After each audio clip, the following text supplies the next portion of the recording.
Yeah. But your Tuesday tip at 2 with me, your up and coming queen of real estate, Danielle J. Mitchell of United Real Estate Philadelphia.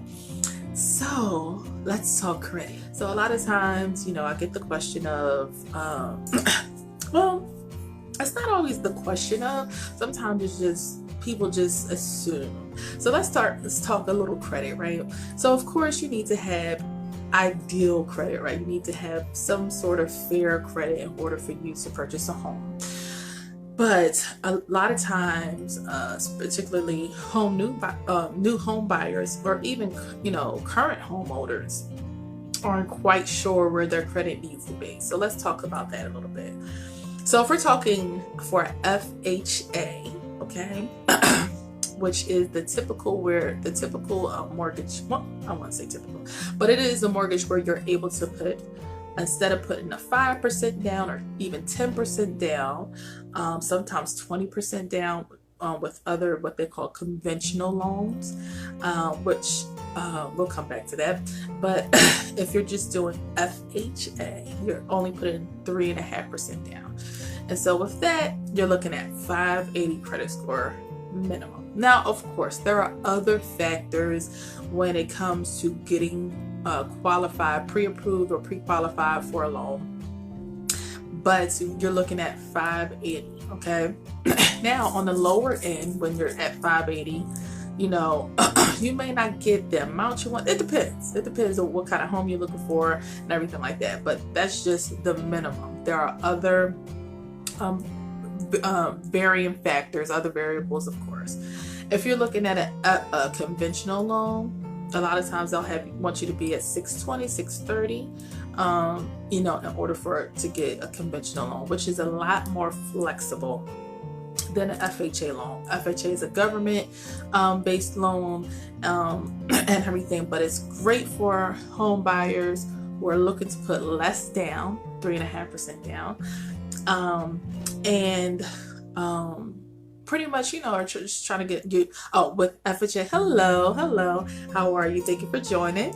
If you're looking at with FHA, so say you can use that for a rental property. So say you wanted to get an income property of some kind, you could definitely use it as such.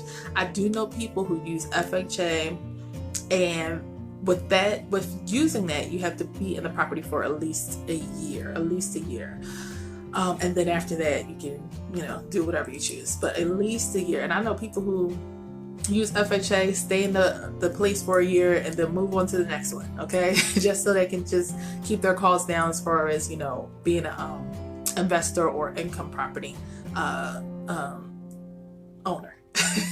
So that's pretty much it. So you're looking at 580 for FHA. So for those of you who feel like, I'm not sure, I don't think I'm there, it's possible. And again, there's other factors to consider, but let's get you pre-approved. Let's get you pre-qualified. And listen, oftentimes you can get a mortgage before you can get a rental. Okay. most times, because let me tell you something, when you're out here looking to get a rental, right? Oh, thank you so much. Absolutely. Absolutely. Give me a call. When you're out here looking for a rental, a lot of times they want 630, 650 credit score, right? Now, if you just need a rental for the sake of convenience and things, like that, that's understandable. But if you are looking or would like to pursue owning a home, it's not that far in your reach, okay? It's not that far. So listen, give me a call. Shoot me a message, send me an email. I do not mind working with you. I don't mind, hey, if you can't get pre-approved right away, that's fine. Just do what you need to do for the next 3 months, 6 months, or a year. And then we can hit the ground running as soon as you're ready, willing, and able. Okay, so that's all for today. That's my Tuesday tip at 2. Thank you so much for joining me. Thank you guys for giving me the likes and the thumbs ups and the hearts and the comments. Thank you so much. I love the interacting. So that's it. It's me again, Danielle J. Mitchell, your up and coming queen of real estate. And that is it for today's and this week's Tuesday tip at 2. And I will see you next week again.